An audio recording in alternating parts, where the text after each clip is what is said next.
And I didn't get an agenda for today's meeting. Okay, I wasn't sure, and that's why I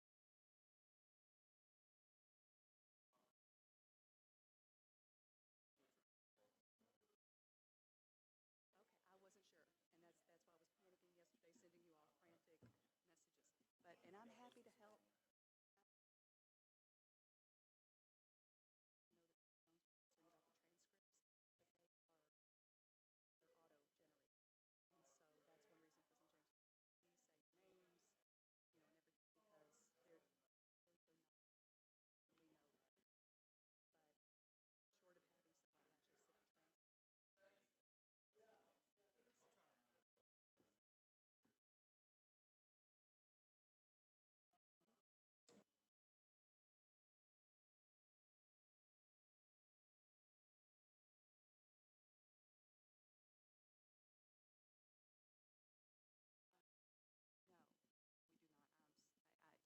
I was not in total attendance at the last meeting, so no, I don't, but I can certainly see if I can find those.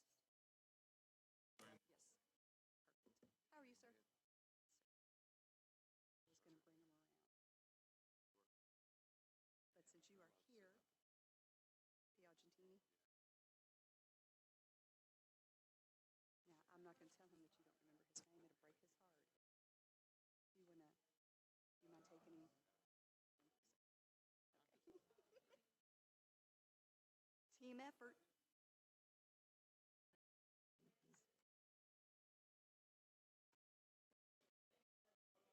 Okay.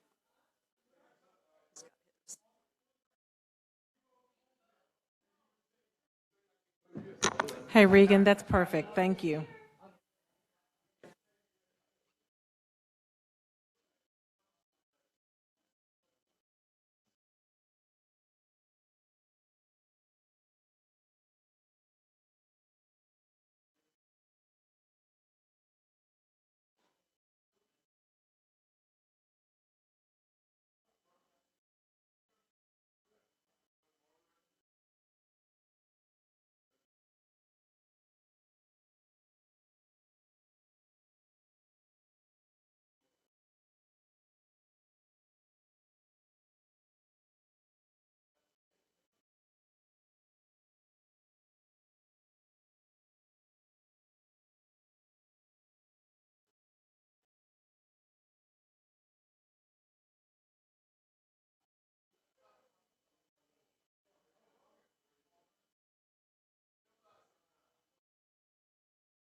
How do you do?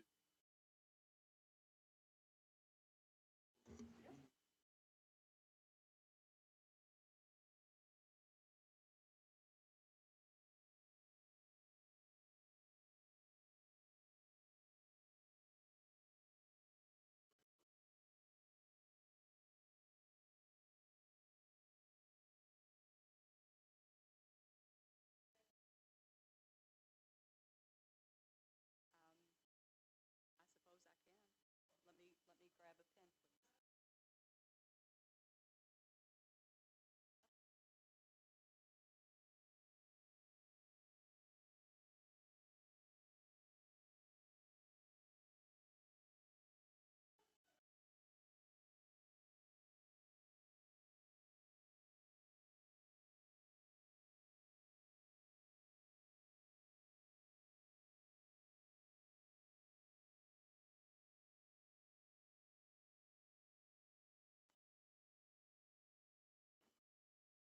That would be fabulous, if you don't mind. And then the next time, I'll be more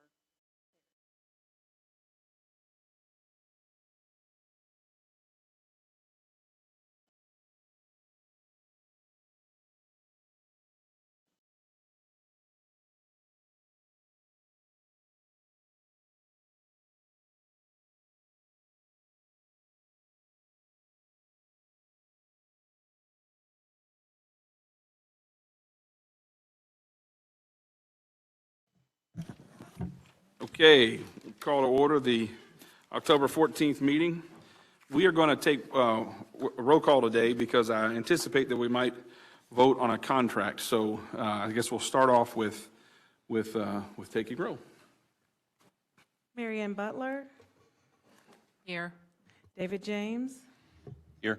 Anthony Piagentini, Ja'Cory Arthur, Here.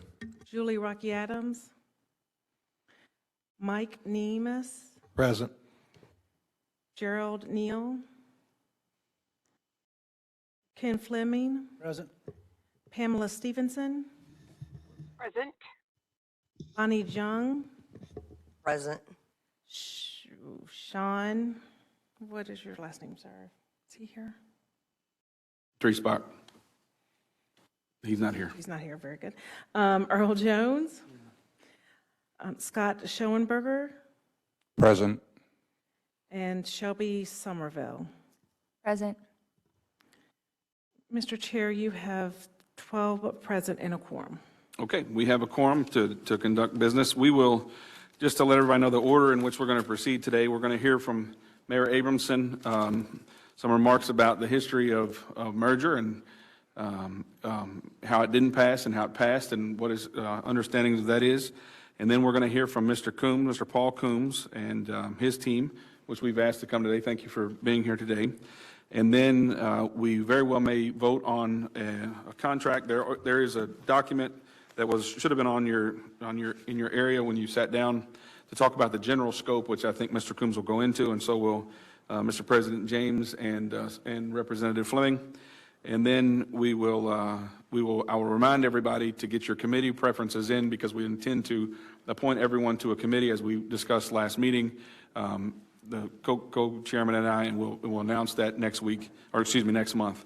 So those are the three things we'll take up today, and then we'll open it after that. After that, we'll open it to the floor. I want to remind everyone when they speak, and this includes you, Mayor, because of the transcript, to say your name before you start speaking. But everybody knows who you are, obviously, but just make sure that the transcriber, which is automatic, doesn't. So with that, I will turn it over to Mayor Jerry Abramson. Thank you, Mr. Chairman. My name is Jerry Abramson, and I have with me Tina Heverin to my right. Tina has 40 years of local government experience. She was counsel to the county judge at one time. She was counsel to the 82 and 83 committees that developed merger votes. She was counsel to me in the new city once the city and county merged. She was law director in the old city. She was law director and then ultimately became deputy mayor in the new city. So Tina has, if there are questions that really focus on some of the legalities or how we did certain things, Tina was there involved both at the county side at the beginning and then the new city side afterwards. Let me see if I can walk us all quickly through the history of what happened back in the day. You know, in the 1960s, there was a very aggressive movement in some cities to consolidate their city and county. Indianapolis, Jacksonville, Nashville looked at it. Louisville was talking about merging back in 1947 for the first time. And then we ultimately voted on it in 56, and we voted on it again in 82, and we voted on it again in 83. 82, 83, it was about a 1,400 vote loss in 82, and everybody said, let's put it back on the ballot. We think we can get it done, and in 83, it went from a 1,400 or 1,200 vote separation to a 2,500 vote separation. It's going in the wrong way, so that was the end of the votes that we had. So 56 it lost, 82 it lost, 83 it lost. Now, in the year 2000, when we began looking at doing it again, let me just frame up for you the city versus the county. The city was about 60 square miles in its size. The county was about 386 square miles, 60 of which was the old city. The structure of government, we had a mayor, a strong mayor form of government. We had 12 aldermen. Each one represented a ward in the city of Louisville. In the county of Jefferson, there was a county judge, and there were 3 county commissioners. And basically, they were pie-shaped. If you started from the county courthouse and you went east, that was A, and you went in the middle of the community, it was B, and then if you went to the west of the community, it was C. The population in the old city in the year 2000 was about 260,000. The population in the community at large, the Louisville, Jefferson County in large, was about 700,000. We had an income level, the average income level inside the city was $28,000. The average income level outside the city was about $39,500. In terms of minorities, the African-American community was about 30% inside the city, and the countywide, it was about 19%. In terms of, at that time, we had about 90-plus cities in Jefferson County. I think we have about 80-plus now. At that time, we had about 21 fire districts, and I think we're down to about 8 or 9 today. The arguments that were brought up for merger at that time was the focus on the ineffective delivery of service. And I'll give you a perfect example. If you know Hikes Point, there's the McMahon Shopping Center out there. The middle of the parking lot of the McMahon Shopping Center was the dividing line between the old city and the old county. So if you had an accident in a car in the parking lot and you called 911, they would say, city or county? And you would say, I don't really know. And they would say, well, are you on the east side of the parking lot or the west side? And they say, well, it's nighttime. I'm not sure where the sun is setting. I mean, it was those kinds of inefficient situations. Or the other one that always came up was, there would be a road that the city of Louisville would pave, and we would bring out our equipment and we would pave the road to this imaginary border where we hit the county, and then we would shut down our equipment, take it all back, call the county, say, it's up to you. They'd show up with their equipment and they would finish the road out into the suburban area. So inefficiency was a real issue. Ineffectiveness, inefficiency. Duplicative services. The county had as its responsibility social services. The city had an awful lot of people who needed social services. And so city government with the alderman and the mayor felt we needed a social service department.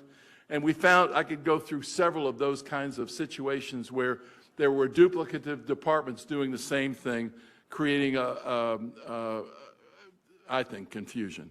And then there was a lack of unified leadership.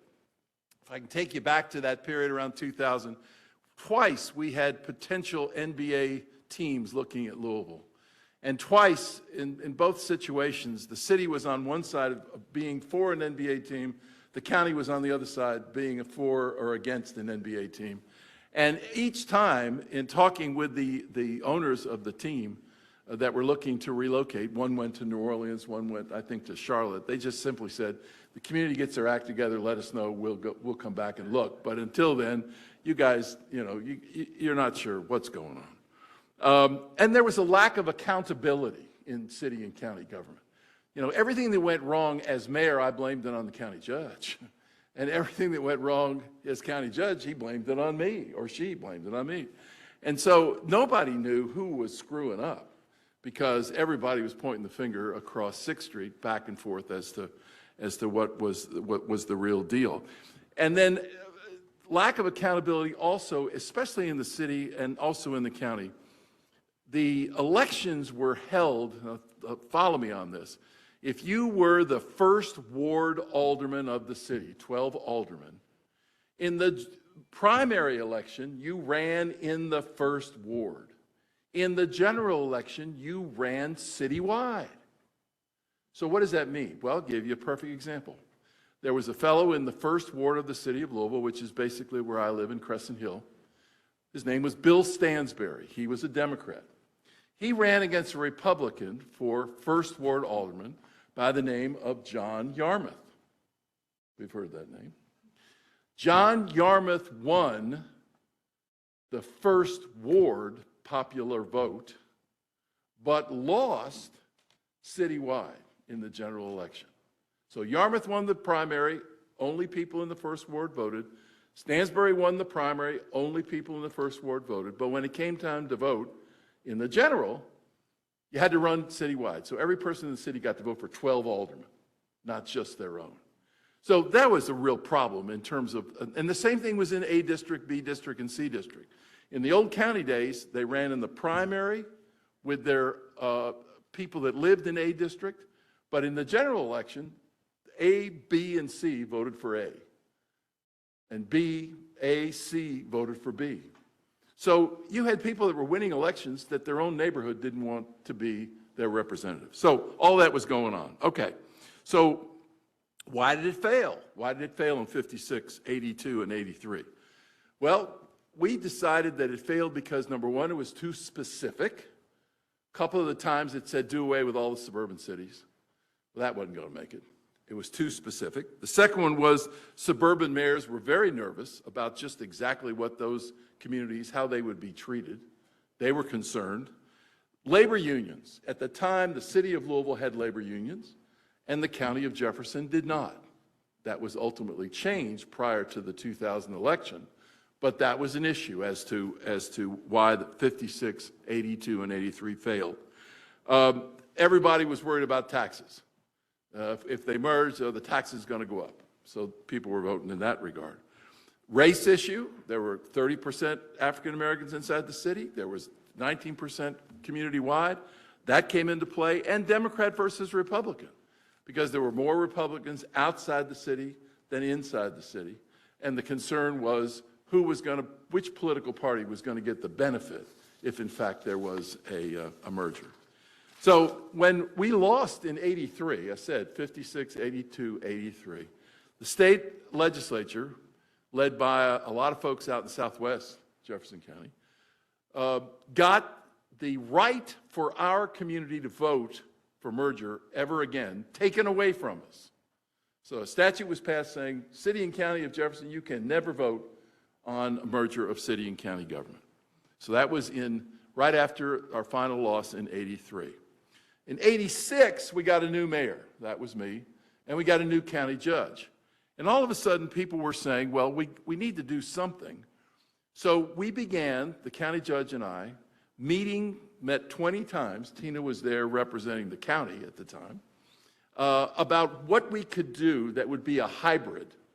What could we pass if the fiscal court, which was the county government, and the Board of Aldermen, which was the city government, could vote on it? What could we do to sort of bring peace to the valley and let everybody relax a little bit? Well, they came after 20 meetings, we came up with what we called the Louisville-Jefferson County Compact. It had a real long name, and we got a thesaurus out and found what could you call something, and we decided instead of calling it an agreement, we called it the Compact. And the compact, which was passed by fiscal court in the county, passed by the Board of Aldermen, and passed by the legislature to give us the opportunity, gave us the chance to, one, share economic development growth. You know, there was a time where a decision maker would get off an airplane, and I, as mayor, would meet them and say, welcome to Louisville. Please locate inside the 60 square miles called Louisville, because we get your occupation tax. And the county judge would say, welcome to Jefferson County. Please locate outside the 60 square miles because we get your occupation tax. It was the same occupation tax for the city of the county. And a lot of times the decision maker would say, thank you very much, call me when you got your act together. Well, so what we decided in the compact was we would pool our resources. We would have one economic development office. We would share taxes when we worked a whole formula out, and provide an opportunity where when a potential decision maker for a new business came to Louisville, we could lay out an array of options. You want to be downtown? We got a downtown. You want to be in the suburbs? We got a suburbs. You want to be in an industrial park? We got industrial parks. You know, please make a selection that's appropriate for you. That was number one. The second thing we did was we froze annexation. Years back, someone in this room, as an alderman, proposed to annex everything that wasn't already a part of the city of Louisville, but had a connection to the city of Louisville. You had to physically have geography adjacent to where the city of Louisville was. And you can imagine when that annexation was proposed for the rest of the county and the suburban cities went bonkers. And what we decided in this compact was we would set that aside. We would stop all the litigation. We would put it up on the shelf for 12 years. And we would take a deep breath. Since we'd lost in 82 for merger, 83 for merger, the compact, going to share economic development, we're going to stop annexing.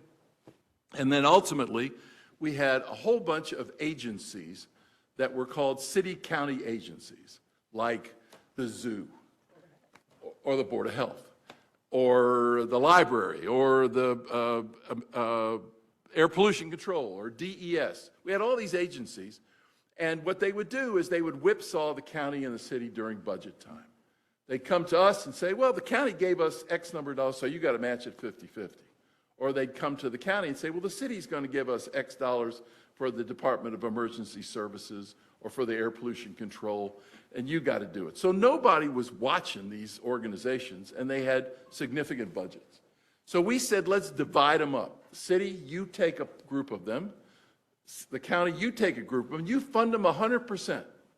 So the city took on, for example, human relations. So we funded it 100%. And we took on the zoo, and we funded it 100%. And the county took on air pollution control and things, parks. So we developed an approach that would not raise the cost to either side, but at least give us management authority to watch their budgets. And that was basically the game plan. Economic development, share the taxes of new business, stop the annexation, and divide up these organizations that were sort of independent contractors out there, and let's put them under some government responsibility that will take time to review. That was passed and was renewed in 1998 for another 10 years.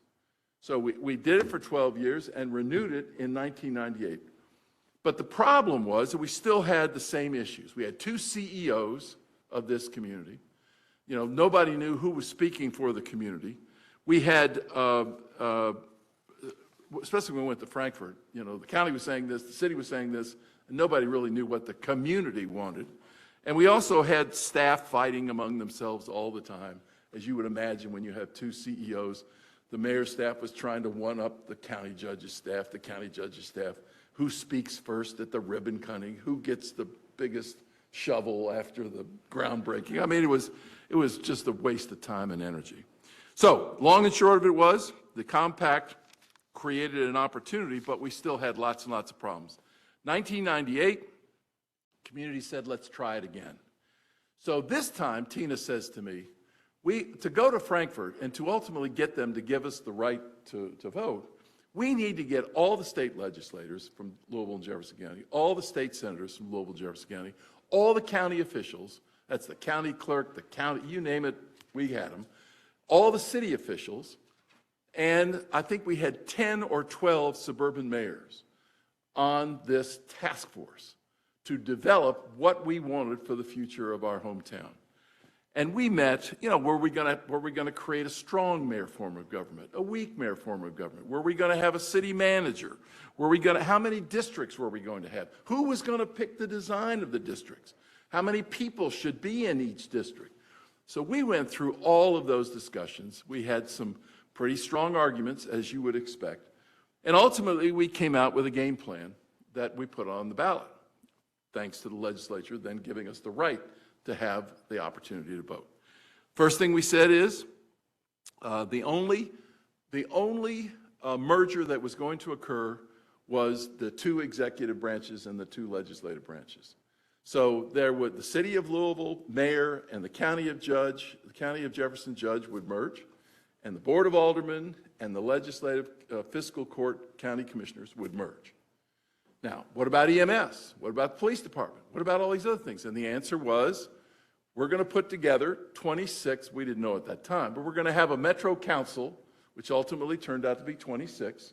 They're going to live in their neighborhood where the people vote for them or against them, and they'll decide, once they come in together, should we merge finance? Should we merge EMS? Should we merge police, etc.? So that's the first thing we decided. The second thing we decided was we wanted a strong mayor form of government, and we wanted to have as many districts as we could that would be fashioned. You remember I told you there were 3 county commissioners. Each one represented like 250,000 people. They had 12 aldermen. Each one represented about 45,000 people, give or take. So we thought the 45,000, give or take, was a right number. And so We then divided that by 750,000, or how many there was in Jefferson County, and that gave us 26 council members. Then there was a charge that said no tax change whatsoever. You pay your county tax if you live in the county right now. It's now going to be called the Metro tax, and it will go for the same things it went for before. The old county police, the old county EMS, corrections, social services, that's what it went for, that's what it'll go for. There was no service change whatsoever.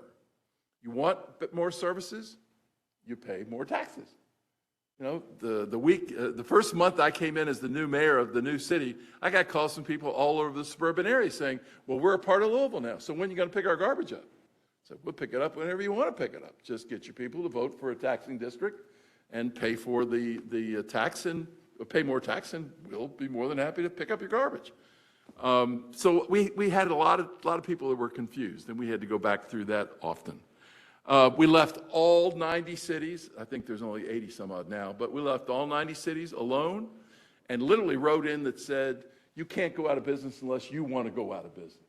The Metro Council can't put a city out of business. If the city comes in, St. Matthews walks in and says, we want to go out of business, then the Metro Council can vote. And the same thing with the fire districts. People love their fire departments. We left them alone.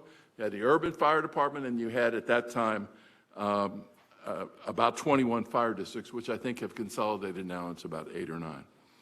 How do we design the districts, the 26 districts? Well, we went to the University of Louisville, and we asked the head of the geography department, a guy named Dakin, may he rest in peace, and his graduate students in geography, to design this district with several things in mind. One, we wanted to be sure that we could feel comfortable minorities would be represented among the 26 in the percentages that they were, in fact, existed in the community. So we wanted the council to reflect what, in fact, the community makeup was. We also wanted suburban cities to be kept together as best they could so that you wouldn't be dividing up a city with, you know, most of our cities are 8 or 10 or 15 blocks. J-Town probably got 2, maybe 3 council members, but we wanted them to be as closely, we wanted them to be connected and not divided. And then what happened was the geography students, created a draft, put it out. We had public hearings. People said, we should go 3 more blocks this way. We think you missed it on this one. And they made changes, and they made changes. And finally, the consensus was, here's the 26 districts, and here's the geography that they represent. The only, and again, the only merger that was occurring was the city of Louisville and Jefferson County. All the suburban cities continued. And also there was language in it that said that, you know, if you want a special taxing district in your area, you can do that if you're so inclined. I'll give you a perfect example of how we tried to do that. In the first year or so I was mayor, you know, there was a suburban neighborhood out in Pleasure Ridge Park that had garbage pickup every day because they were in the unincorporated area of the community. And one house had a contract with XYZ, and the next house had waste management, and the next house had whatever. And by the time it was over, every day of the week, there was a garbage can out on the street. So we went to them under the statute that said, you know, you can set up a taxing district if you want. And we said, set up this district. We'll put the contract out for bid. You'll get 1 hauler. It'll be cheaper, we think, because right now you got 5. If one company's going to do it all, we think you'll be much, much cheaper. And you'll only have garbage on the street 1 day a week. And they said, thank you very much for your thoughts, Mayor. We appreciate your efforts, but we're happy just the way we are. So they didn't take advantage of it. So the message that we sent out as we ran the campaign was unity, one public voice, accountability. You'll know who screwed up, and you can hold them accountable. No tax change, and you'll have better services. Well, what do I mean by that? County had an EMS district, as an example. County had EMS districts. City had EMS districts. When you got to this imaginary boundary, then all of a sudden it was another EMS ambulance from another government that ended up showing up.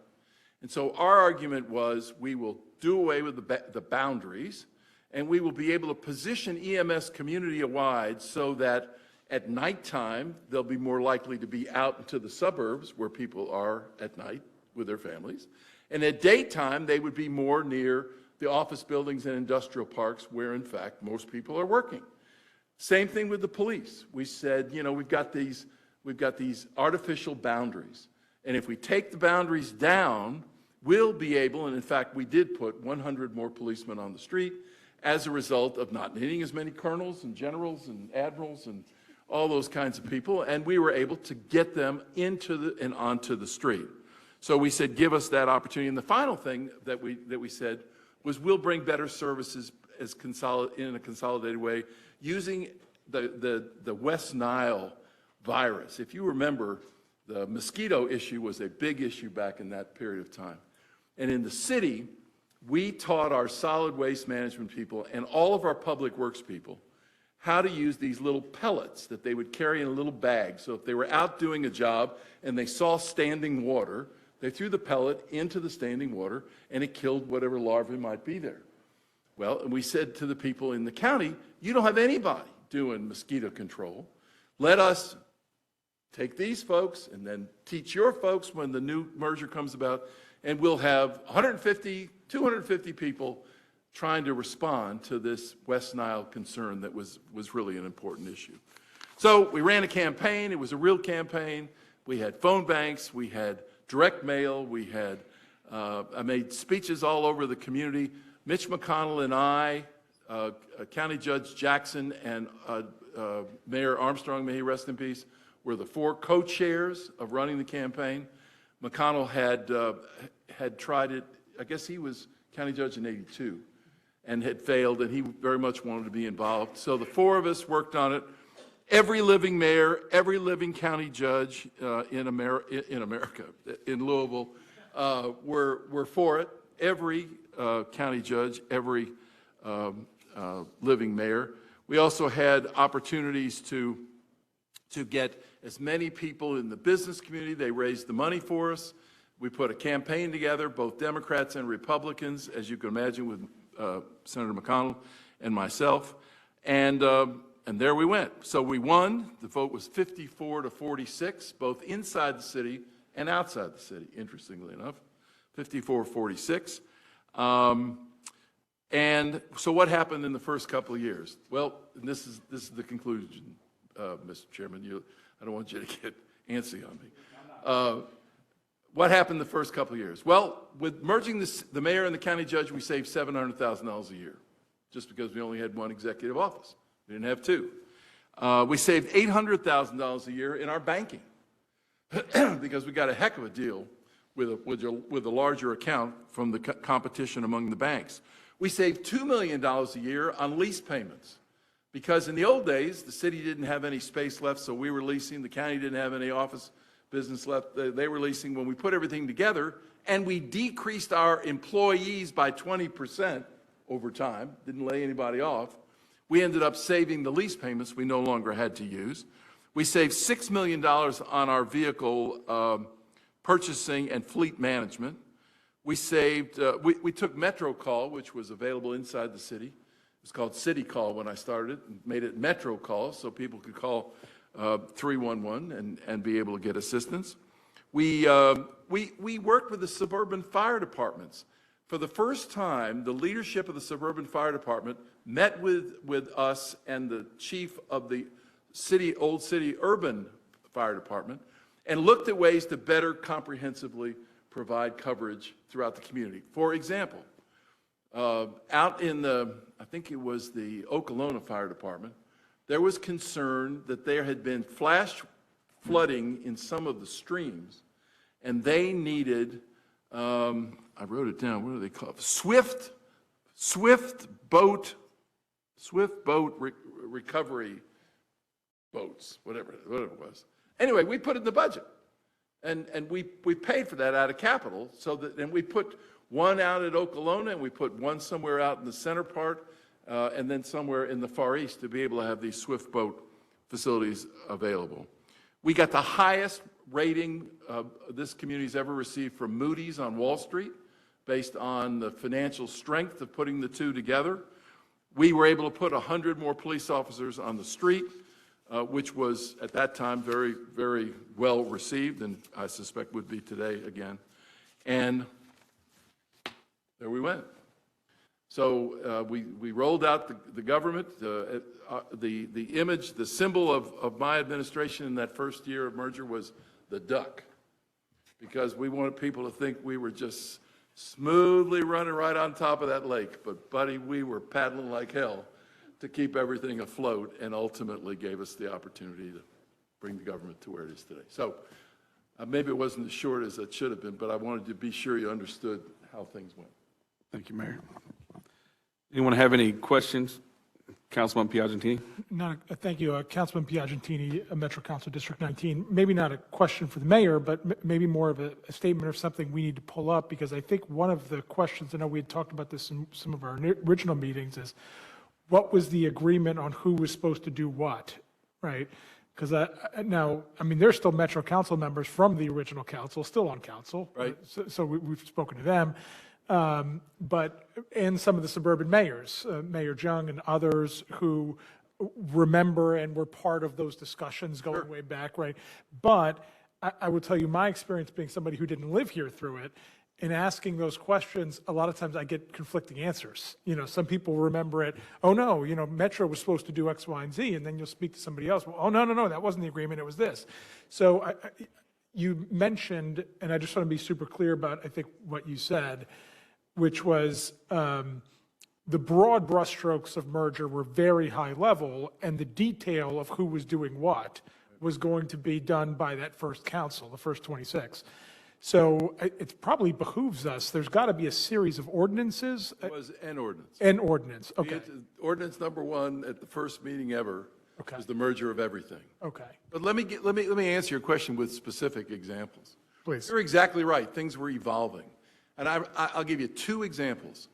About 4 or 5 months into the new government, I get a call from a suburban mayor saying there's a deer dead on our road. So, and I said, well, you know, Mr. Mayor, we'll pick it up. So I called, I think it was the Works Department, it might have been Solid Waste, but I think it must have been Works, because the director of our Works Department was the former county director of Works, Republican guy, interesting to know. And I said, Mayor so-and-so called me, they got a deer out there, we ought to go pick it up. He said, we don't pick them up inside suburban communities. I said, what do you mean don't pick them up? He said, well, we just don't pick them up. If there's something going on inside a suburban community, that's up to them. I said, well, they pay this Metro tax. We should pick it up. So he said, Mayor, would you like us to pick it up? And I said, yeah, I'd like you to pick it up. So it got picked up. Second example, St. Matthews. I don't remember how they called me, but the mayor called, I think it was Bernie Bowling at the time, and he said, we want to do a downtown development plan. And part of when you go up Lexington Road, Frankfurt Avenue, it's in the old city, but at some point you hit the county in St. Matthews. And he said, would you all be willing through your economic development funds to join with us in the plan? So I called the economic development people and said, we don't do anything in suburban cities. You know, we're a county government, we don't do anything in suburban cities. And I said, but they pay it as tax, why don't you do it? And so we put up $25,000 to match St. Matthews $25,000 to do a $50,000. They were having all sorts of accidents along the Vogue Theater, Lexington Road, et cetera, and they restructured and laid that out. So the answer to your question is things evolved. You know, every item didn't have its T's crossed and I's dotted, but people of good faith trying to make the thing work just worked through it. And those are just two examples I remember. No, that's great, Mr. Mayor. Thank you for that. And even very recently, we had this issue with Louisville fire and suburban fire. Now, EMS crosses very commonly, right? That's, you know, that's not an issue. But the fire departments really have this hard line. And it became an issue in at least two circumstances just in the last couple of years where the closer responding fire department would have been the opposite side, right?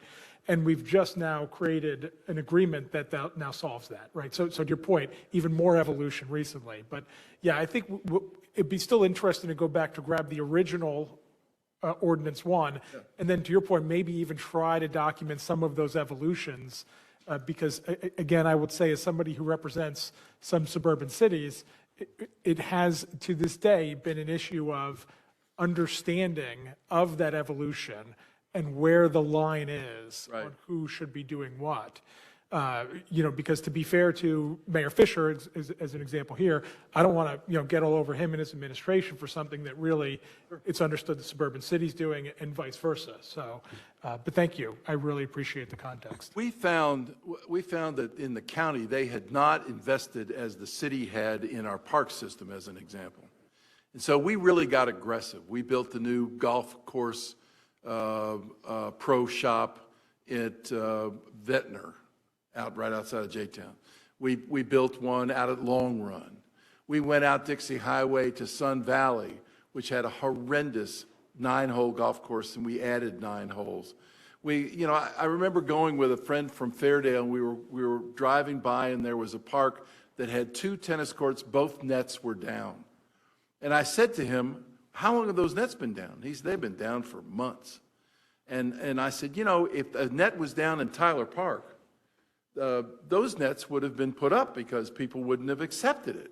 We found that a lot of folks outside the old city just had gotten to the point of accepting things that weren't. I'll give you another example. I got a call from Councilman Henderson, who's I'm sitting in, I think, and from Valley Station. And he comes in to see me, and he says, how come it takes so long to get a junk car picked up, an abandoned car out here in Valley Station? I said, what do you mean? He said, well, I talked to one of the council members who used to be an alderman, and in the old city of Louisville, we would pick up an abandoned car in 48 hours. That was our rule of thumb. I'm sure sometimes we didn't make it, but that was our rule of thumb. He said, it's taken me 2 months to get it picked up. I said, first thing, we're only in this government for 2 months, so give me a break. And secondly, I said, and this was the real kicker, how long did it take you to get an abandoned car picked up in the old county? And Henderson looked at me and he said, well, they never picked them up. So I said, so give me a break and let me get into this flow, and we're going to try to make it work, because picking up abandoned cars, whether you're in a suburban city, an urban service district, or in an unincorporated area, it ought to be the same. We ought to be able to do it the same way. Those were the kinds of things that we dealt with that were tough, but took time to get into the flow.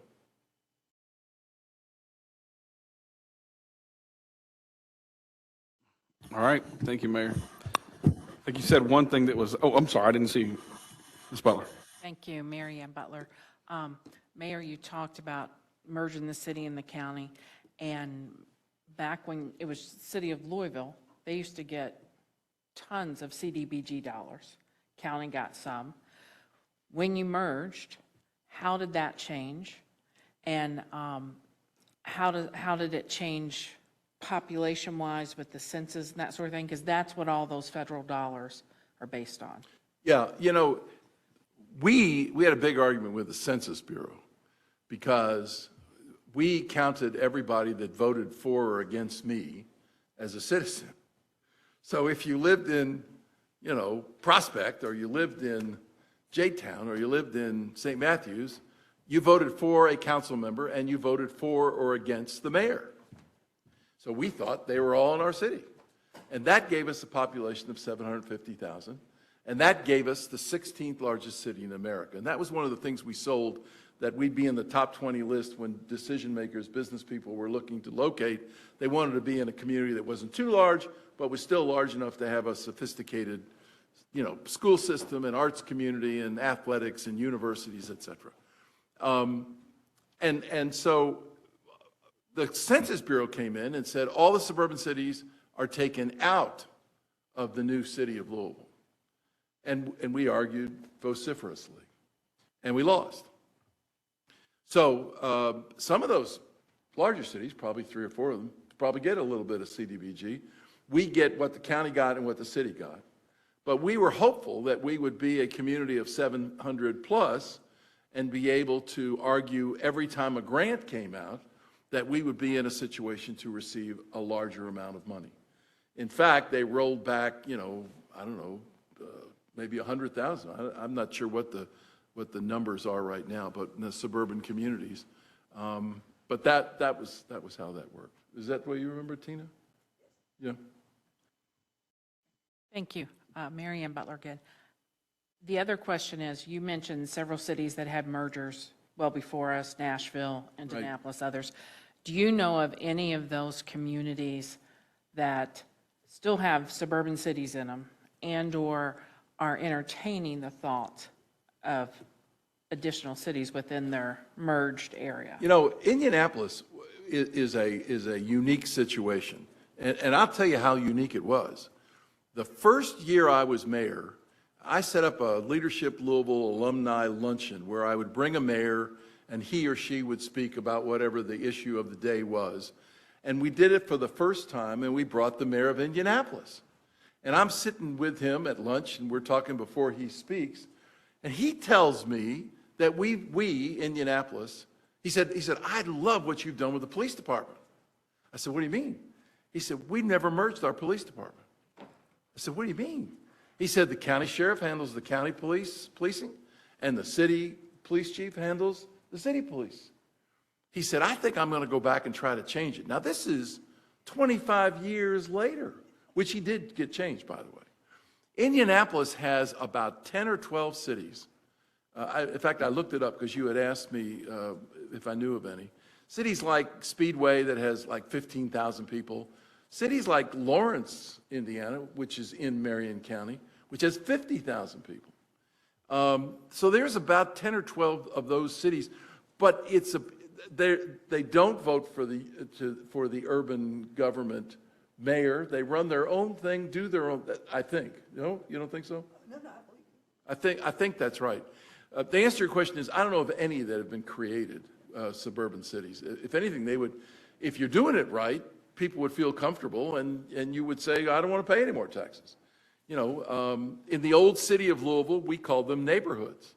And in my neighborhood association, we pay $50 a year and we get flowers along Frankfurt Avenue or something. I mean, you know, if you're getting good services, then you shouldn't have to, and you should be getting good services. So Jacksonville is the largest geographic city in America. Jacksonville. Jacksonville passed one of these things that you guys in the legislature have yet to give us the right to do, which is the LIFT program. They put on the ballot, this is the program where you have so many capital projects and the people vote on it and they put a tax on themselves for 20 years, and when the bonds are over, the tax goes away. Jacksonville, when they were looking to build an NFL stadium, they put on the ballot NFL stadium, a new downtown library, a new suburban baseball complex, and then they made a commitment to pave every road in the city if you vote for this tax. And of course, once you put it that way, they voted for it. But it's the biggest geographic city in America when they merged. Nashville obviously merged a long, long time ago. I know of no city inside Nashville. But Indianapolis is a peculiar situation. And, you know, the other interesting thing is the names of these communities. Indianapolis is Indianapolis Marion Unigov. Most people call it Indianapolis. In Nashville, it's Nashville-Davidson Metro Government. Most people call it Nashville. But for some reason, in Louisville, we're Louisville, Jefferson County Metro, and people call it Louisville Metro. I've never understood that because there is no such thing as a Metro mayor. If you look at the statute, there's a mayor. There is a Metro Council, but there's a mayor, not a Metro mayor. So hopefully someday people will call us Louisville. And I'll tell you why it started Louisville Metro, is we made a conscious effort to ensure that the county would not think it was a city takeover. If you just called it Louisville, you know, it would seem like Louisville absorbed Jefferson County. So we decided we would start referring to it for a while as Louisville Metro, remember? And we said to the media, we're going to call it Louisville Metro, but over time, nobody calls it Unigov, nobody, in Lexington, it's called Lexington Urban County Government. Yeah, but they call it Lexington. So that's why we called it Louisville Metro, because words matter, and we thought that would give people in the outside the community a comfort level. Thank you, Mayor. I think that was a good rendition. I would note that I've only said I live in Louisville. I've never said I live in Louisville Metro. And I've never lived inside well, I guess I have for a few years, lived inside the old city limits. Got a comment well, a couple comments. One is, I remember voting for this in 2000. I was a young man, was in college, and I voted for it for one reason. I didn't want Lexington to be bigger than Louisville. And Can you comment on that? was a significant reason. We played that as strong as we could, that Lexington, although they were merged, what in the next census looked like that Louisville, which was not merged, would become the second largest city. There wasn't apples and apples, but still, and there were people that voted just like you did simply for that reason. Now, I was a young man. I didn't know the ins and outs and who was going to reply or respond on a police, but that's the reason that I voted for it, and I lived in the South End then. I would note, I think you've hit on a few things that I think most of us here, I think all of us here are very proud of Louisville. I know I am. I live in Louisville. But you mentioned people of good faith figured it out. The people who I represent don't think that there's a person in good faith in the mayor's office today. If you were mayor, I think we'd be having a very different conversation. Hopefully our next mayor is a person of good faith who plows our snow quickly, like he does other places, who sends different services out to us, which he's not today. Also, you merge the city police, but it's not really merged anymore. LMPD is. But if I get in a car wreck in Middletown, LMPD is not responding. If someone has a burglary in Douglas Hills, LMPD may respond, but they're probably not going to. It's probably going to be Middletown or J-Town or Anchorage police. Now Linden has its own police department. We police ourselves because LMPD didn't. Not because of LMPD, not because of the great officers of LMPD, but because of leadership at City Hall. Also with respect to EMS, if you go out in Shelbyville Road today, down to Shelbyville Road today, and you get in and have a heart attack or something, Louisville EMS will never respond. It will always be Anchorage, Middletown, always. We will respond inside Louisville, but they don't respond outside to us, even though they have countywide jurisdiction. Those are the reasons. That's a logistical issue, not a legal issue. Those are the reasons that we are having this conversation. And you say, if things are done right, you don't need these new cities. Things aren't being done right. Now, hopefully we can go away where we don't have more incorporations of cities or any annexations, and we do things like taxing districts, which I hope we all talk about. But the glory days of the early 2000s are not here now. And my constituents, which is where the lion's share of the growth is in this county, are not being served by City Hall the way that they think they ought to be served with the taxes that they're being paid. That's the reason we're here. So I wanted to comment on a few things that you had mentioned: the good faith, if it's being done right, and then the merger issue. And we are all, I think I'm very proud of Louisville. I think everybody else is as well. But it's not all unicorns and rainbows. Anybody else have any comment or any questions? Yes, sir. Thank you. Just a couple questions. Councilman Ja'Cory Arthur, District 4. In reviewing the National League of Cities, consolidated cities and counties, it looks like Jacksonville, Florida doesn't allow new cities. The same goes for Lexington, Kentucky, New Orleans, Louisiana, and Nashville. Do you remember when merger occurred in the early 2000s, if you anticipated, or if anyone in your administration anticipated new cities being created? No, it was just the opposite, council member. The feeling was that that we would not have any additional cities, and in fact, as occurred with the fire districts, we would have fewer over time that would, I grew up in a five block city. Why? So over time, the thought was you would see many of those, because they couldn't get people to run for the council and they couldn't get people to be mayor, that they would begin to consolidate with others. But it was just the opposite. There was no thinking. It was just, we did not expect any additional cities, and we're hopeful that there would be fewer But again, that was by choice of the cities, the suburban cities. We couldn't tell them to go out of business.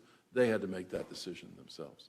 And my second question, and I totally understand what we just heard about people wanting more services, but to your point, it seems like some of the people themselves might not want to provide those services. I don't know if you saw earlier this year in August, the Courier-Journal reported in nearly half of the small cities, there weren't enough candidates to fill out a full completement of the city council or the city commissions. Reading on into that article, this isn't a new issue. So I'm curious of, during your time, during your heyday, if you remember any cities, constituents from those cities who did not have elected officials filling those positions that called you for help because they were unable to operate. You know, I can't remember any of the specifics, but I just know the anecdotes of my own dad, may he rest in peace, who they constantly tried to get him to be on the city council of this 5-block city, and he didn't want to deal with dogs who were neighbors complaining about dogs. And so and when I asked him one day, why does this place exist? And he said, we wanted streetlights, and we wanted garbage once a week, and we wanted to be able to deduct the tax that we paid for garbage and for streetlights. And therefore, we created a city, which I'm not sure that's a good basis, but that's what he said. Well, I felt this pain. If we had a new city for everybody who wanted a street light in our district, it'd look kind of crazy. Thank you so much. Mr. Chairman.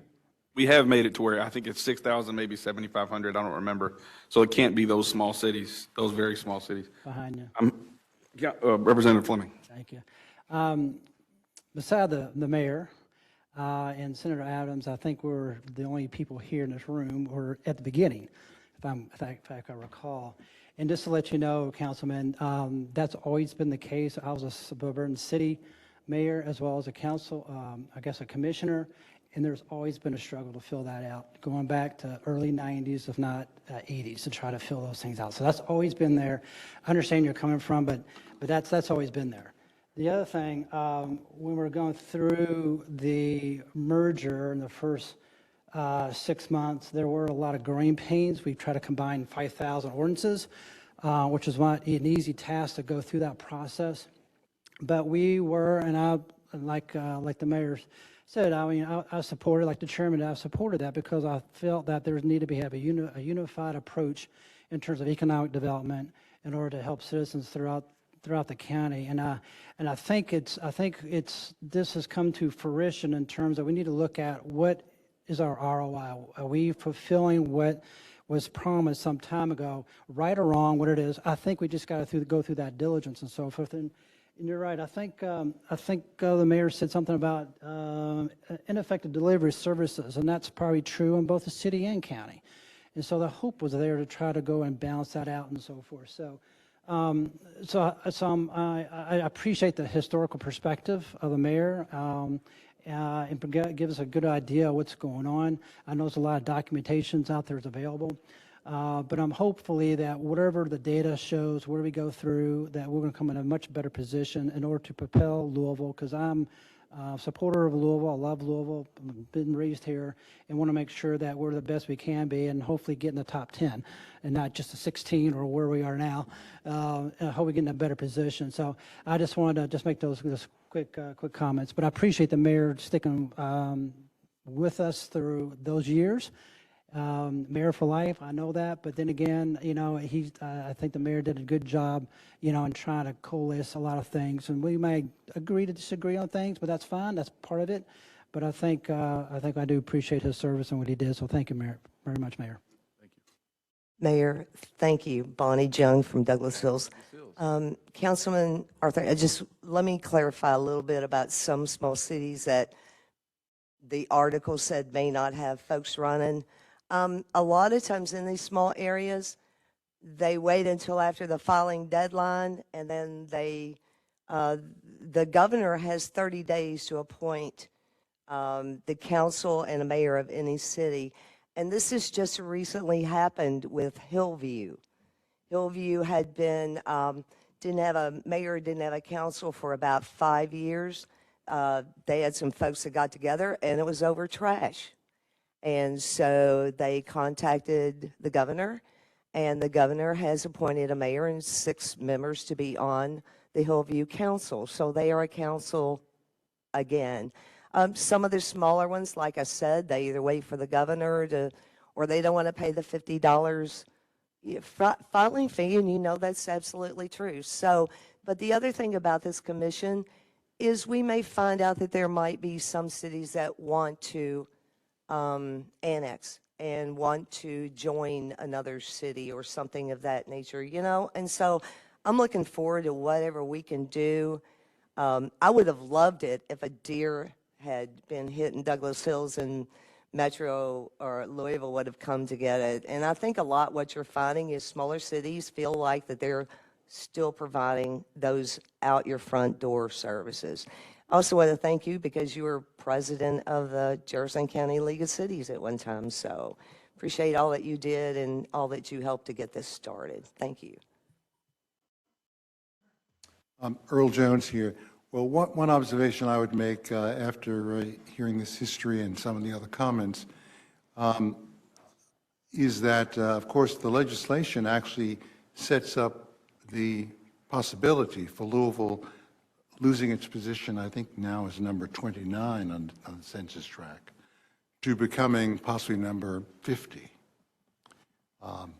And so the consequence of that, I assume and I hope, will be part of the consideration of this commission as it goes through this process of considering overall what the benefits are and how we might basically advance the interests of the entire community, which I have real questions would be advanced by the shrinkage of the community in the eyes of the larger world.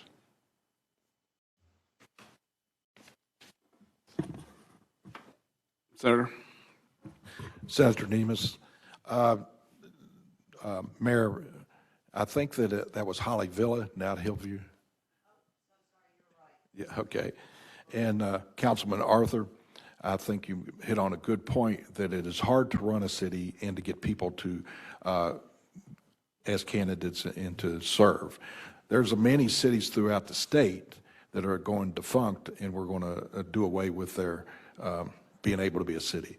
So I don't think that, I know we're arguing about whether they can consolidate in that, mostly for the south end, Fern Creek, Valley Station, that's what it was mainly for, because in the east end they can annex. I think you should worry more about the annexations than a consolidation. And as Mayor Abramson said, if you provide the services, they're not going to want to incorporate. And the legislature, which I know many are upset with for doing this, made it very hard to consolidate. I think it's like 70% have to actually want to do it. So it was made hard for a reason. And I also think that it prompts the cities to provide the services, so that won't happen. And I want to thank you too, Mayor, for, I think a lot of people talk about term limits, but in this instance, it probably took someone to be there and to stay there and be the steady Eddie for, steady Jerry, for the while to bring the city along. So I want to thank you for that. That's all I want to say. I think I got elected because I had the best chance of making the fewest mistakes in putting the two together. That's why I think I ultimately got elected. President Jameson. Thank you, Mr. Chair. I just wanted to say to Mayor Emerson, you know, I was listening to you reiterate all those things, and I was a young person, younger person back then, and you brought back a lot of memories. Some of those things I remembered, and you know, being on the council for 12 years and watching government move. Really, what you did was you were like changing the wheels on the fire truck while it was on the way to the fire, and that's not easy. And so I just really want to congratulate you and thank you for what you did for our community to get us to where we are today. Your leadership is immeasurable. I still talk about you being, you know, who you are to everybody I meet. And so I just want to say thank you. All right. I missed Councilwoman Butler and Senator Nemes. I want to make sure I'm looking around again. Just make sure I don't miss anybody. Okay. Mayor, thank you. We will ask Mr. Coombs to take the mic, and the program is yours, sir. As long as the green button's on, you're live. Oh, thank you, David. So I'm Paul Coombs, Emeritus Professor of Economics at University of Louisville, which means I'm a retired old professor. I brought with me also Bill Hoyt here, Professor Bill Hoyt. He's a distinguished economics professor at University of Kentucky and really a world-class scholar on public economics. So I thought his brain would be very useful as we develop the methodology to try to measure these things correctly. And also you'll see on this handout that you've got the name of Matt Ruther. Dr. Matt Ruther is the Kentucky State demographer, and I contacted him last week as we were having discussions about how to host this.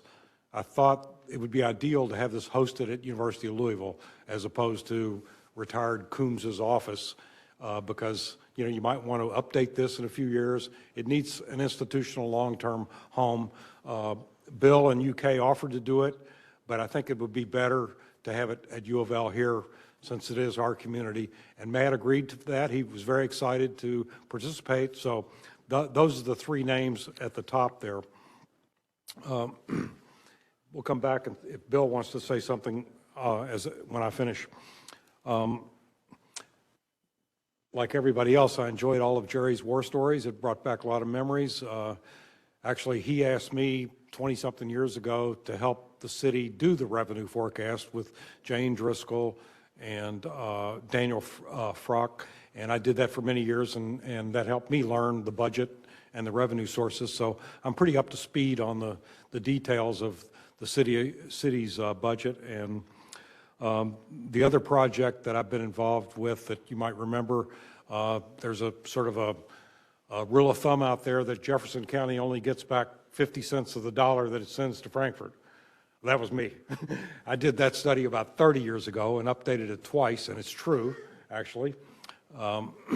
So the reason I bring that up, it's similar to this in that we looked at the whole state budget, all the revenues and expenditures, and we allocated it to all the counties.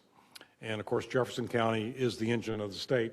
And go look at the study if you like. It's incredibly detailed, and there's no disputing the conclusion that we're generating the revenues and get half of it back in services. Mr. Coombs, this is Jason Nemus. If anybody wants to get a hold of that, how would they? Oh, if any citizen wants that, email me. We'll have to share my email address here shortly anyway. Okay, thank you. Communication. Yeah, I've got it. I think we did it 3 times. Happy to. I guess the other institutional thing I'll bring up is I was actually on the merger task force 20 years ago, and it'd be 22 years ago in 2000. And I was appointed, I was told I was the only person appointed to the task force that was appointed by the Republican county judge and the Democrat mayor. So I was kind of proud that it was a bipartisan appointment. All right, so let's get into a little bit of the details here. I'm sure you've all seen the legislation, HB 314, and the pregnant sentence here that got us involved is it calls for a thorough review of the distribution and provision of government services between the Louisville metro government and the suburban cities and special service districts within the consolidated local government jurisdiction, blah, blah, blah. So that calls for a big measurement study. And so we were alerted to this and have been discussing with David James, Ken Fleming, others, and put together this little outline or proposal just in the past few days to respond to this.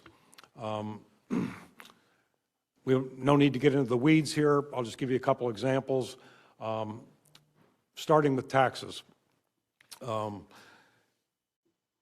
This is a real segue from our discussion we just had. We intend to get our hands on the complete property tax base for the county by street address. So the PVA has it, the sheriff sends the tax bills, that data's out there by street address. We should be able, using GIS tools, to aggregate that up to suburban cities, to the urban service district, to the unincorporated areas, to metro council districts, to zip codes, whatever you like. And we have a GIS person on the team that we put together who's really good at this with logic. So that, on the revenue side, that's the approach we'll take. We'll go down to the most fine-grained data available that the city and the county agencies have and aggregate it up for you all to these governmental jurisdictions for your policy discussion. That's the spirit of what we're going to do. And insurance premiums, taxes, occupational taxes, on and on. Go into the silos, find it at the street address if possible, and aggregate it up. On the service side, I think it's a lot messier, but obviously it's really important, right? So we could talk about a couple of examples. Police. So David James and I were talking about this yesterday, and because obviously he's a former policeman, he knows the police department. I said, how are we going to get this data? He said, well, actually, in the case of police, it should be easy because of a recent U.S. Department of Justice fight that's going on now, where I think, David, you said that you all were required to put together 5 years worth of data on police runs by address. We're going to get our hands on that, and that's going to show us how the police budget is being spent, at least inside the urban service district. For suburban cities, we'll be assuming, I don't know if this is right, Bonnie, but we'll assume that your expenditures on police, do you have police? No, you don't. But so Jeffersontown does, right? St. Matthews does, Shively does, et cetera. So we'll assume that their police budget gets spent inside their jurisdiction. And obviously there's probably some crossover stuff, but I'm not sure how we can measure that messy stuff. So anyway, that's the spirit of it. Go into each one of the service buckets, each one of the revenue buckets, get the data at the lowest level of geography, aggregate it up to the things you're interested in, and come back and show it to you. We also want to make this very transparent to the public, and we'll develop a website at the University of Louisville. All the data, or at least the aggregated data, will be there. All the methods will be documented and footnoted, et cetera, so that anybody wants to challenge it or tell us a better way to do it, give us a call and we'll make it better. I think it'll take about 6 months, just because of how messy it is. We've put together a little budget at the end, and you'll see that I've assembled a team, including Bill and Matt Ruther, to include Barry Kornstein, who worked with me for 25 years at U of L. He's a top-notch, he's actually a MIT math major who's a data guru. And Chris Butts, who actually works for TARC, but he does moonlighting, and he's an incredible GIS person. And then Bill has a graduate student, a PhD student, who is wanting to develop a dissertation around some of this, so we're going to bring him along too. So I'll stop there. Bill, do you have anything you want to add? By the way, Bill was the top person on the Jerry Abramson-led Lieutenant Governor Blue Ribbon Task Force on Tax Reform. Was that 10, 12 years ago, Bill? I can't remember. Yeah, 2010. Bill led that effort Yeah. with Jerry. Go ahead. So I don't have too much to add to Paul. I will say that this is, as he mentioned, an area of interest in mine, and while a lot of discussion here of specific cities with unified governments, there is kind of a broader literature, and maybe some of this we can pull on to understand about extent of service areas, the advantages and disadvantages associated with those. And so I'm hoping I can bring some insights into that, and some of my past work and some actually current work is actually a very relevant, and hopefully that'll aid in some of this. But as Paul mentioned, I think in particular, some of the issues with trying to understand costs, how they might be related to the extent of the service coverage and things like that are challenging, and hopefully we can maybe get some insights from other sources as well. I think that's all I probably have to add. Thanks. Thank you, gentlemen. I'm going to open it up for questions in a moment, but before I do, I'm going to ask President James and Representative Fleming if they have any comments, since this committee charged them with the responsibility of talking to Mr. Coombs. So David or Ken, anybody? Yes, sir. I start. Ken and I met with our gentleman here, I think it was probably 2 weeks ago, maybe, and we explained to them about the commission and what he and I had been tasked to do, and I watched their eyes glaze over, and so because they heard numbers and that's what makes them tick.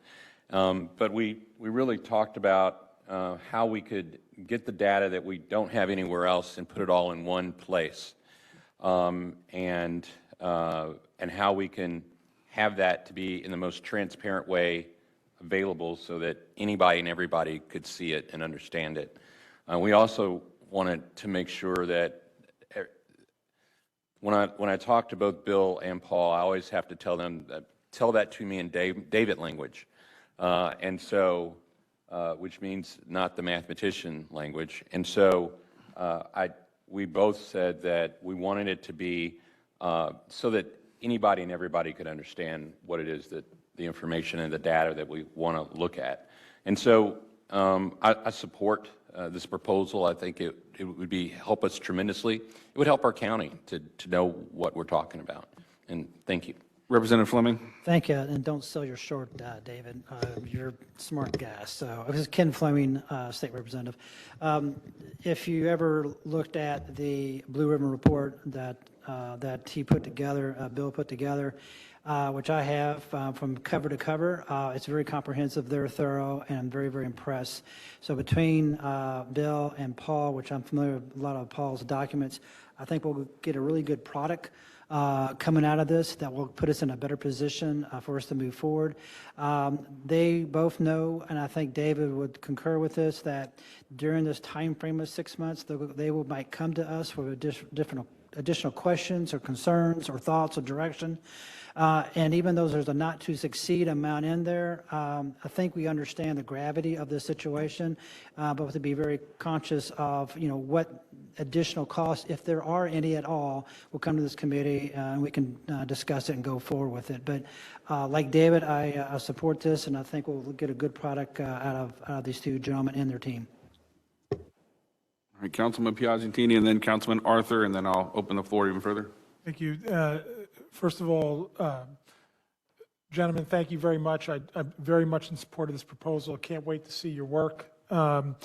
First of all, as far as gathering data, I can tell you a couple years ago, I actually tried to get property tax data. I went to the PVA. They said, go to the sheriff's office. Go to the sheriff's office.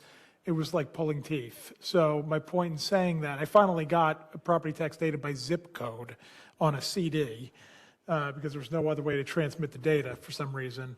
My point in saying that is some of this data you're going to be very dependent on departments, in some cases, that we have questionable jurisdiction over, right? The sheriff's office is a perfect example. I'm sure they're going to cooperate, but if you have any problems getting the data right out of the gate, please let us know. Please let David, myself, anybody else know. We would be glad to advocate and make sure all these other agencies understand the critical nature of getting you the information as quickly as possible, and in the way that you're asking for it, if it's technologically possible for them to do it. I was a little nervous about some of the comments the sheriff's office made about the way they collect this information, so fingers crossed that we can get it to you in a way that's workable. I did want to point out two quick things, and again, I don't think anything needs to change on the proposal, just something to think about. Number one, related to fire and EMS, we already talked about the suburban fire districts.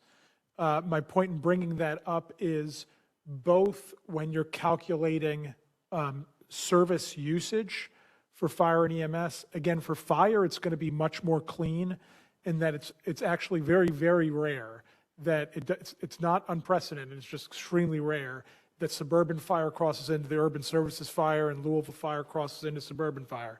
But it is extremely common that EMS crosses over. Suburban fire EMS comes into the city fairly frequently, and Louisville fire also goes out to the Louisville EMS goes out to the suburban areas. So, that is from a service provision point of view, which again, I think MetroSafe might be very helpful in getting you this information, in that they would know where the runs are going and who was dispatched. So I think there's ways we can get you the service information. But also from a tax basis, let's also make sure and you should be able to get this in the property tax information, because I'm assuming the sheriff also collects the suburban fire tax. But just like there's a lot of confusion around this just in the city, yes, Metro pays a higher rate, but they're also not accounting for the fact that somebody, like myself, who lives under Middletown Anchorage Fire, I have an additional property tax rate that's added to pay for that service. So I just wanted to bring that up. And then related to occupational tax, I've seen stats from those advocating for the Central Business District that attribute all of the occupational tax for a business that locates in the Central Business District to the Central Business District. I'm going to pick on Humana as an example, right? So Humana employs X thousands of people. If they put their address, and I think the Revenue Commission would say this, and that's the other thing when you're collecting the data, the Revenue Commission is a little shaky on how they get their occupational tax data. I've heard that they sometimes get the home address, and many times it's the business address. So, for example, I've seen these huge charts where they say, okay, occupational tax, Central Business District has all this, occupational tax, and the rest of the areas of the city, it's very low. Well, first of all, there's now the most common, I'm just reading in commercial real estate circles, the occupancy rate of some of these buildings, it's very low. It's in the 40-something percentile in major downtown. And that's not true to Louisville, that's true in almost every city. So, and because most of these businesses have gone to a hybrid model where people are working from home for periods of time and working for the office in periods of time. My point in saying this is, in addition to that, people that work in downtown will live not necessarily in downtown. They might live in District 19, District 15, District 17, and all over the city. They opt, just like they picked a business to work for, they also picked a neighborhood to live in. And so I think we need to be, I don't know how you're going to do this, and I don't know if there's an easy way to do it, but I just want to make sure that we're attributing occupational tax not only to where the business is located, but also indicating where it's generated from a residential point of view. So again, I'm not saying it should go all in the residence or all in the business. I just think it both needs to be accounted for. I don't know how easy that's going to be, but I think it's wrong to do it just one way or the other, just putting it in their place of residence or just putting it in their business. And I've seen both happen, and it's like, well, it's kind of a both and. So just wanted to bring that up as you talked about occupational tax and how to attribute it. So thank you very much. Councilman Arthur. Thank you, Councilman Ja'Cory Arthur. I'm just curious, could you clarify, you're talking about the lowest level of geography possible, that street addresses and parcels or parcel IDs are one and the same? Oh, sorry. Thank you, David. Mr. Coombs. Yes. Paul Coombs, yes.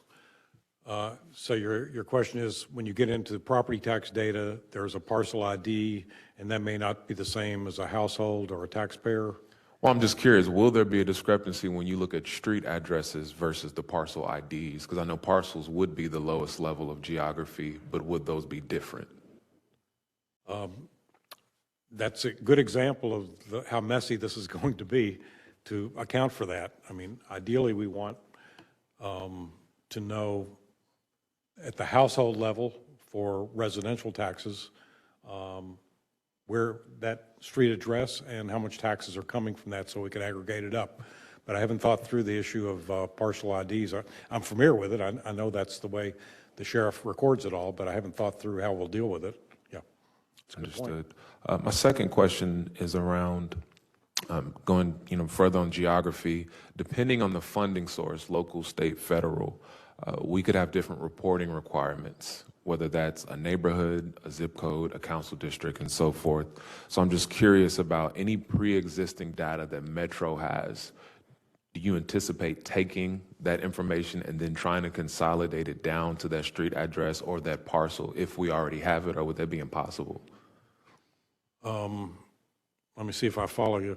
So if the agencies have it at the street level address, obviously that's the best we can get, right? And so we'll aggregate that up to these different jurisdictions. You're asking the opposite, or are you saying? Well, some of the reporting requirements might not have the street addresses with them. They might be based on a council district or a zip code or a neighborhood or a census tract. Would you be able to consolidate it down further, or is that impossible? That's part of the art of doing this, and I'm just not into the details yet. For example, the American Community Survey comes out every year, and the 5-year average on Jefferson County is pretty rich on household income, household values, commuting, and we will use that to try to allocate things where we don't have administrative data. Obviously, administrative data is the best, but so it'll be all of these little tricks and tools that we use to get the most precision we can. One of my favorite sayings is I stole it from a Nobel Prize winner. He said, torture the data until nature confesses. And that's my motto. Keep torturing it, and it'll eventually tell you the truth. I think I know the answer to this last question based on your other answers, but and I'm not sure how to answer it. So using the parcels or the street addresses, we're talking about housing. Downtown has a large concentration of people who are unhoused. I'm curious if you've considered how to account for some of the services where it might not necessarily be tied to a street address. Again, that's back to the art when we get into that. Understood. So there are probably not a lot of taxes flowing from the unhoused population. So that the revenue side is probably pretty easy. The expenditure side, how you allocate that, we'll just have to use our judgment and explain how we do it. And if you think of a better way when we get to that, I'd be happy to hear your comments. Thank you so much. And just for the record, I am supportive.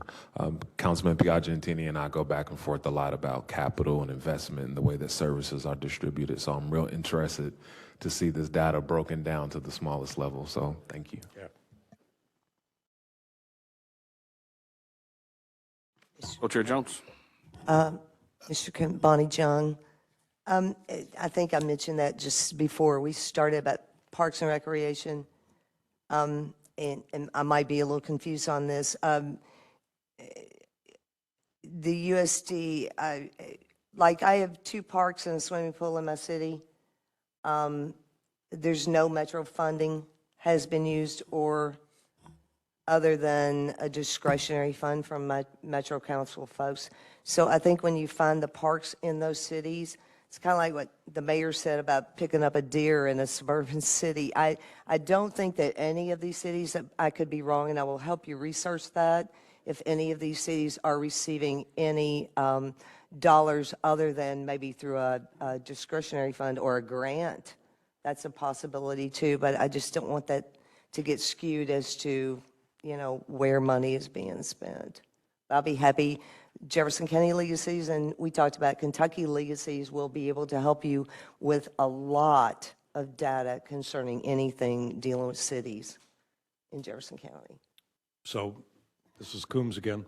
I've already collected that data from the Kentucky Department of Local Government, the Uniform Financial Information Reports, UFR database. So all cities in Kentucky are required to file annually budgets and statements of revenues and expenditures broken out in fairly good detail. So I've got that, and I have it historically for all the cities. And so we can see that, I don't know, Indian Hills, for example, or Javli, we know what they're spending on parks, what they're spending on public safety.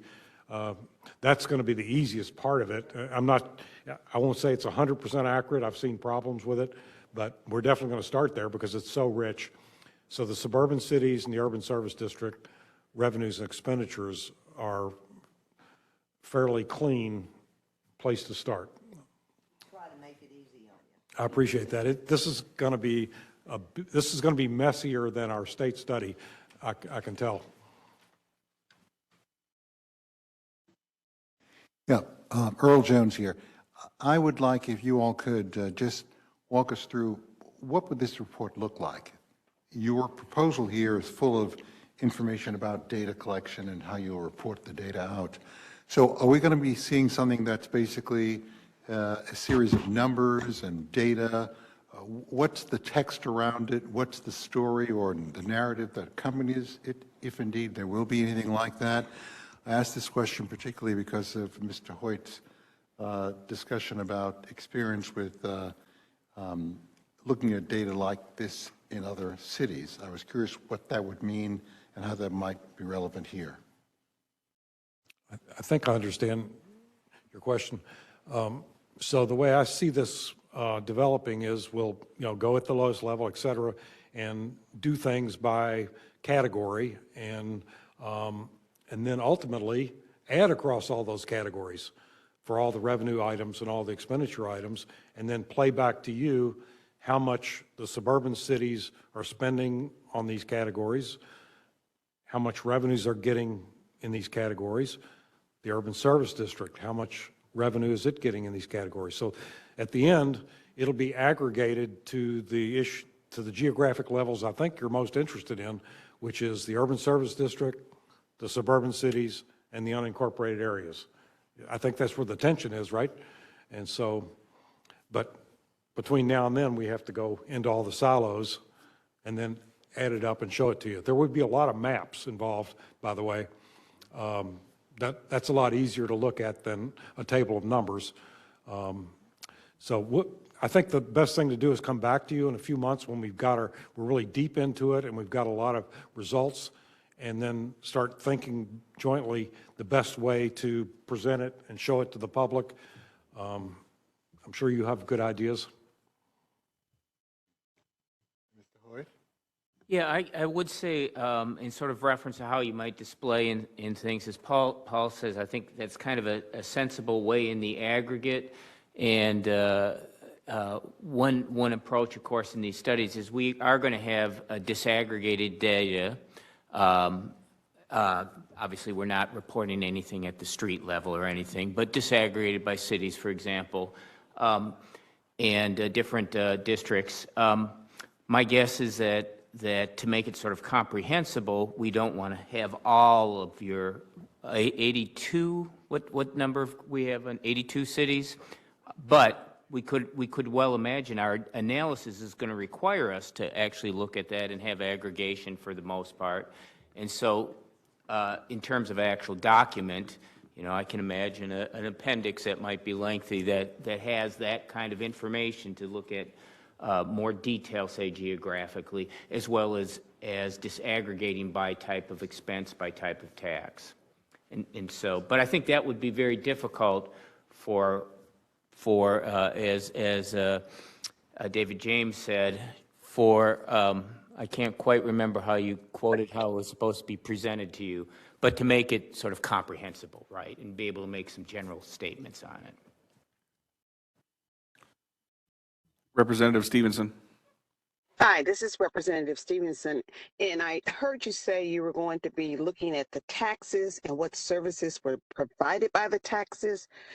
Does any of the work you're going to do, will it be able to identify, quantify what services are not being provided? I hear a lot of people saying, I can't get this service, I can't get that service, and yet I don't see any documentation of what's not gotten. Will you be able to quantify that, or is that outside the scope of what you propose? Wow. So I guess logically, what we can document as being provided is a complement to what is not being provided. So it's going to just be a deduction from what we'll be able to identify as provided.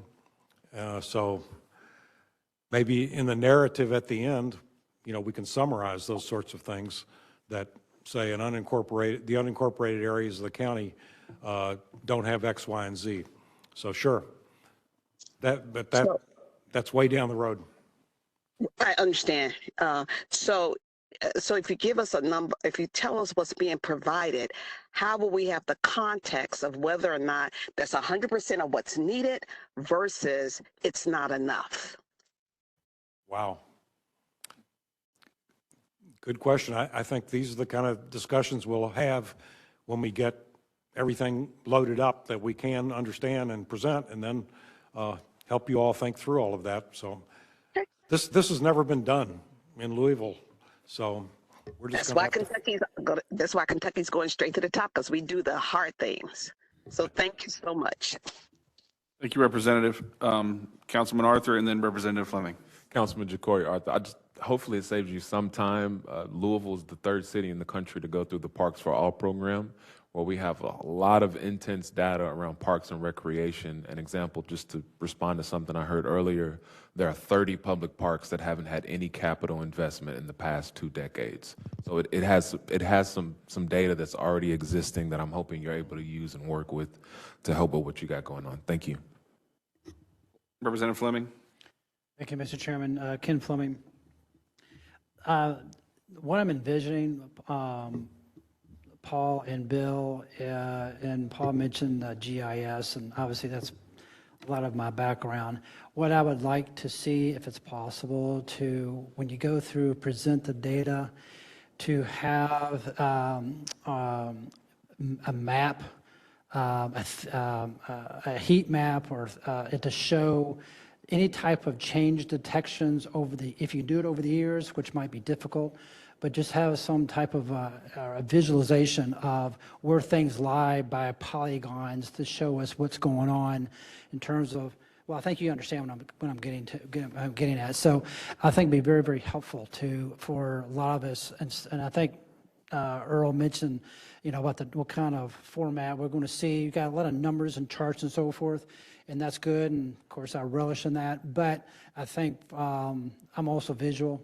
So if you can have some type of maps, and I'll leave your discretion on how to present that and so forth. I have a question, one more follow-up on a question in terms of QA and QC, quality control and assurance and so forth. What would you be able to outline just some of your methodology in terms of going through and quality control in your data and providing assurances of how you're collecting it and how you're presenting that? Will y'all be able to go through that and explain that as well? I'm not sure I caught all of it, but basically, we're going to document everything we do, and the methods, the data sources, the assumptions. We're academics. That's what we're trying to do. So did you have a specific silo in mind there? No, I don't have it. No, I just want to make sure that when we go through the process, there's, you have checkpoints and like dual control, those sorts of things we go through just to validate. And I know you two will probably, I know you'll do it just because you got a lot of brain power there as well as your team. I just want to make sure that the public knows that there's going to be a lot of control, a lot of quality control, quality assurances in order to put this thing together to make sure we have a good confidence in the data. Yeah, and the way we do that, and we're trained to do that, is document everything, explain everything. So we won't make everybody read it, but it'll be on a website somewhere if someone wants to track it down or challenge it or improve it. Just Bill Hoyt, one of the things that, an obvious thing that we always do when we get data, particularly, say, a panel over time where we get to observe, say, a city or an individual, whatever it might be over time, and we have to do, because we do see errors, as you mentioned, is look for consistency in the data, and then we can kind of go backwards and try to resolve that. And certainly in some other studies that I've done, I'm sure Paul has the same thing, is, okay, there are errors, there may be errors, we've got to go back to source, try to see how we can address that, or possibly some of that may not be usable. So, but I think that's kind of a standard thing that we would follow. This is Jason Nemus. Okay, I don't see any questions on the floor. I'm going to entertain a motion to accept the contract and allow Mr. Coombs and his team to get. Motion to accept Bonnie Jung. There's a motion and a second on the floor with Mayor Jung making the motion. Councilman Piagentini seconded. Comments? Mary Ann Butler, I just have a point of clarification. Are you asking for us to make a recommendation to Metro Council to approve this? Because I don't think this commission has the ability to approve a contract for the city. I don't know if President James has a comment on that, with something that Say, we have the county attorney representative here. I don't know if they would know it, but yeah, I would ask Councilman James to make a comment on that if it would, and then we'll go ahead. Yeah, I think what we'd be voting on as a commission is that we're asking the mayor's office to work on a contract with University of Louisville to do this on behalf of the commission as required by state law. Right, and the statute requires it to be done. So I don't know that there's much discretion if we pass it, but does that resolve your question, Councilman Butler? Okay. yeah, I just want to thank Mary Ann Butler. I just want to make sure, in case anyone's listening, we're not actually doing this contract. It is going to follow That's right. the rules and the laws. Senator? Senator Nemeth, I have a question that President James brought up is we may have to go through the Metro Council for the funding, but I don't know that they're going to be actually doing the contract. You said to work on the contract. I think they would be voting on whether to accept the funding that on the contract we accepted.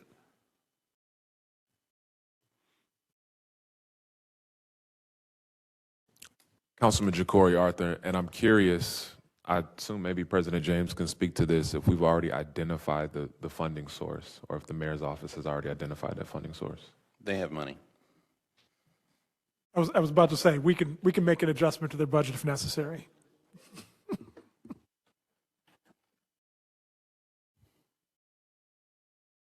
People are laughing. I didn't hear the joke. I asked about the funding source. They didn't say that. They just said we have it somewhere. So The mayor's office has the money. Okay, so the motion is to recommend to the mayor's office to enter into contract with Mr. Coombs and his team, the University of Louisville, about the issue that we've been discussing. And we've got a motion from Ms. Jung and a second from Mr. Piagentini. Any further comments? All right, let's call roll. Mary Ann Butler, Can I pass right now? David James, Yes. Anthony Piagentini. Yes. Ja'Cory Arthur, yes. Julie Rocky Adams, Mike Nemeth. Present. Sorry. Yes. Sorry.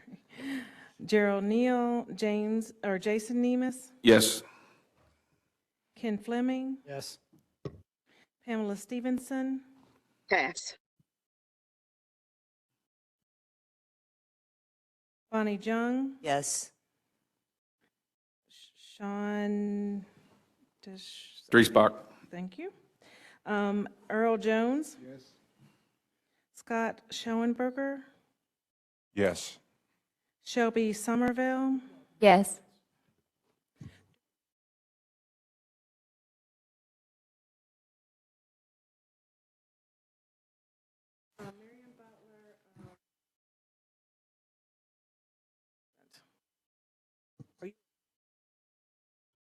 Present. Is there, Ms. Stevenson, you passed. Would you like to remain a pass, or would you like to vote? And if you do vote, I think the law requires you to turn your video on. I should have mentioned that up front. No, thank you. I pass. I haven't seen the documents in front of you, so pass. Thank you. Mr. Chair, you have 10 yeses, 1 present, and 1 pass. Thank you. A sufficient number having approved of the motion passes. Okay, the only other business we have before us is for me to remind everyone, to let us know which committee you'd like to be assigned to. We have 3 committees. I think a document has been handed out, and Representative Stevenson will be emailed to everyone again, so you'll have that. A document has been handed out, and on the first page, under number 2, there are 3 bullet points. The first word in the first bullet point is gaps, the second one is tax, and the third one is issues. So those are the jurisdiction of the 3 committees. We're going to ask everyone to respond to an email that will be sent out just putting in order. So Councilman Arthur, if your order is, I want to do issues number 1, gaps number 2, and tax number 3, put them in that order. Everyone do the same. And then co-chair and I will meet And hopefully, there's 5 people that have one on this one, 5 on that, and so forth, and we'll make the committees to be presented at the next meeting.